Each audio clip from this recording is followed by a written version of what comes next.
an ambassador for the Ringside Rest and Care charity? Well, what happened was a few years ago there was talk of doing Ringside Rest and Care for ex-boxers, and they asked would I be associated with it, would I help in any way. So I said yeah, no problem. So every time we do a show or we do you know, some kind of presentation, dinners or whatever, we try and raise money for Ringside Rest and Care, and so I'm one of the ambassadors, and it's just a pleasure to do it. So that's why we're here today, and it's great to be here. Fantastic, and you had a very long, illustrious career, Mr. Stracey.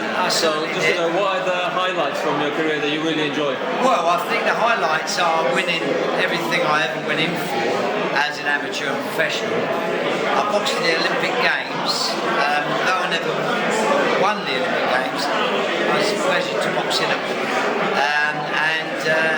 Winning the world title obviously is what every young kid wants to aspire to. And all through my boxing career from the East End, rising up, I was winning championships, getting nearer and nearer and nearer. And on that great day, which was the 6th of December 1975, I won over in Mexico where I boxed the Olympic Games. So I've had a great career and I've enjoyed every minute of it. Fantastic. And were there any sort of also lows in your career that you can sort of share with us? The highs and lows?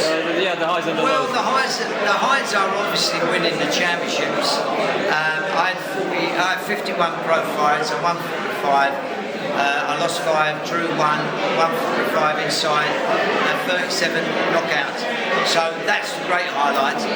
One's the little bit of lows was when I defended the world title and I shouldn't really have boxed that time. You know, I wasn't greatly correct for it. I should have just said no, but I didn't. And, you know, you get, I've got a couple of eye injuries. They're the low parts of it, but all in all, I had a great career, so I can't argue about that. And your record is astonishing by today's standards. You've had so many fights, so many stoppages, knockout victories. Yes. Some people would say that maybe you retired a little too early to modern standards. Yeah, but don't forget I had 132 amateur fights as well, and then 51 pro fights, which is a lot. And I retired at 28, and that was enough for me. I'd done everything I wanted to achieve, and I feel great. So that's so you knew at the time to... Yeah, I knew when I wanted to stop. Yeah. And very recently we've had Manny Pacquiao retiring at 42, and he's been able to be ever present throughout the decades. You know, what do you think about Manny's career? Well, I know Manny very well, but I think he's standing too long. You've got to get out. You know, boxing's a very tough, hard sport. You know, you're getting hit and anything can happen. And I was lucky that nothing did happen. But we've seen it with boxers, they get hit, they get hurt, and some are not right for the rest of their life. And I think Manny really should back in and do what he wants to do, which is to be the president of the Philippines. So, yes, and he's already a senator at the moment. And right? I actually know him very well. Oh, fantastic. But I'd like to see him retire. What's it like as a person? Is he quite funny? Manny, he's very funny, very, he's always smiling, always happy. I think he's always happy because he earns very good money, so yes, not of like course. we did. That's another difference by today's standards. Exactly. Is what they can earn these days is astronomical. It is, yeah. But yeah, Manny's a nice guy though. Fantastic. And also, you know, who's your favourite British fighter at the moment, currently? Well, I must admit, I do like Tyson Fury.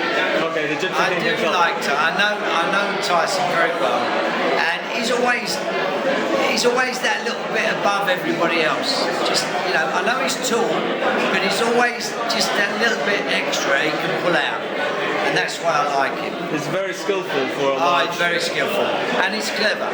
You know, don't get hurt. He moves very well for a 6'9" man. He moves extremely well.